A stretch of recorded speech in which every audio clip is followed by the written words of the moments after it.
Pemirsa, Nahdlatul Ulama adalah organisasi Islam terbesar di dunia. Anggotanya diperkirakan mencapai ratusan juta orang. Jadi wajar saja jika di setiap perhelatan pemilu, NU selalu didekati oleh para politisi untuk mendulang suara. Hal ini pun terjadi pada kontestasi Pilpres 2024. Tidak hanya Anies, baca pres lain pun kerap bertandang ke markas-markas NU di Jawa Timur.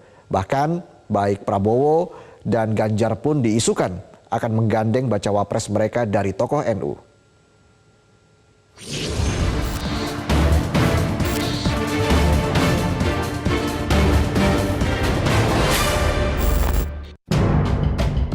Kendati masih menjadi teka-teki, siapa bakal calon wakil presiden pendamping bakal calon presiden Prabowo Subianto dan Ganjar Pranowo semakin mengerucut ke tokoh Nahdlatul Ulama atau NU.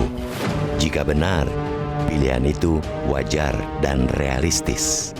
NU adalah organisasi keagamaan terbesar di Indonesia bahkan dunia. Jumlah anggotanya diperkirakan lebih dari 90 juta orang. Mereka yang mengaku Nahdien lebih banyak lagi, tidak kurang dari 56,9% dari 250 juta sampai 260 juta penduduk Indonesia yang beragama Islam. Kalau dipresentasekan yang mengklaim sebagai warga NU bisa 140 juta lebih. Dengan jumlah sebanyak itu, sangat masuk akal jika NU selalu menjadi gula-gula saban pemilu. Ia punya daya pikat luar biasa, sehingga siapapun kontestan sulit untuk mengesampingkannya begitu saja. Termasuk tentu saja di pemilu tahun depan, wabil khusus Pilpres 2024. Dari 3 baca pres, 1 sudah memastikan menggandeng tokoh dari kalangan NU. Dia adalah Anies Baswedan yang bakal berpasangan dengan Ketua Umum Partai Kebangkitan Bangsa, Muhaimin Iskandar.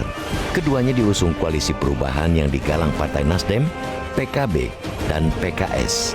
2 baca pres lainnya pun sangat mungkin tak akan jauh-jauh dari kelompok sarungan. Kemungkinan itu kian menguat setelah Anies menggandeng Caimin. Ganjar yang diusung PDIP, P3, Perindo, dan Hanura misalnya, kian terang memberikan sinyal untuk menggait tokoh NU. Ada 2 nama yang semakin kuat menjadi kandidat, yakni Menko Polhukam Mahfud MD dan Gubernur Jawa Timur Hovifah Indar Parawansa.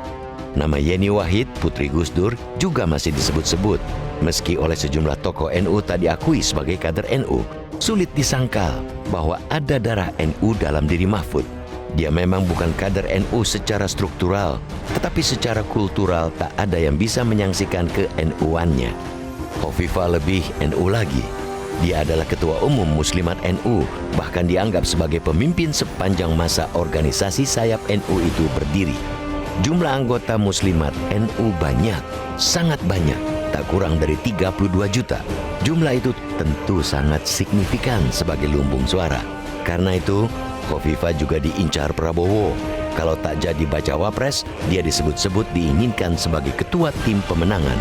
Wakil Ketua Umum Partai Gerindra, M. Irfan Yusuf Hashim pun menyebutkan calon pendamping Prabowo mengerucut pada 2 nama.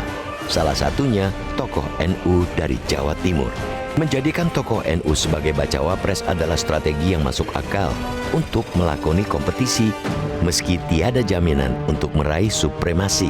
Fakta di Pilpres 2004 ketika Megawati Soekarno Putri berpasangan dengan Hashim Muzadi, tapi kalah dari SBY Yusuf Kala.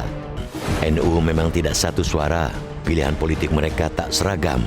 Sejumlah survei menyebutkan Nahdien terafiliasi ke banyak partai dan tentu ke banyak pasangan baca pres, bacawa pres pula. Tinggal bagaimana kontestan mendapatkan kepercayaan dan restu kiai, lalu meraup suara sebanyak-banyaknya dari warga NU. Siapapun capres, cawapres yang terpilih dengan menggandeng tokoh NU dalam Pilpres 2024, kaum Nahdien hendaknya mendapatkan maslahat terhadap kualitas hidup mereka. Jangan setelah terpilih, mereka ditinggalkan, alias hanya dibutuhkan suara mereka saat pemilu. Jelajahi cara baru mendapatkan informasi. Download Metro TV Extend sekarang.